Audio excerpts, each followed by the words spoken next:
փաստաթղթում 13 անգամ Հայաստանի ինքնիշխանության մասին շեշտադրումը շատ լուրջ կասկածներ է ծնում։ Ըստ երևույթին հայկական կողմին, այսինքն Փաշինյանի թիմը բանակցող, ինչին որ կարողացել է հասնել, հենց այդ է եղել, որ այդ փաստաթղթում 13 անգամ դա շեշտվի, որը որպես քողածածկույթ հանդիսանա այդ փաստը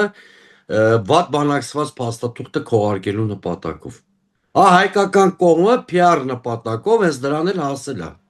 Հակառակ պարագայում ամեն էջի վրա մի անգամ Հայաստանի ինքնիշխանության կարևորության մասին շեշտադրումների իմաստ օրինակ ես չեմ էլ հասկանում։ Այսինքն փաստաթուղթ կազմողները շատ լավ հասկանում են, որ Հայաստանի ինքնիշխանությանն ու իրավազորությանը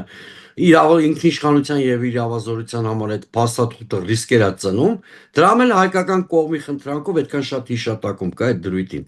Համոզված եղեք, մի քիչ մենք էլ դիվանագիտական նրբություններից ինչ-որ բաներ հասկանում ենք։ Սա մեկ։ Երկրորդը, այդ Արադ Միրզոյանի պնդումները շատ հետաքրքիր է այդ դեպքում front office, back office մոդելի կիրարկում ինքը ո՞նց է բացատրում։ Տրամագծորեն հակառակ է այդ մոդելի կիրարկումը իր արած մյուս պնդումների հետ։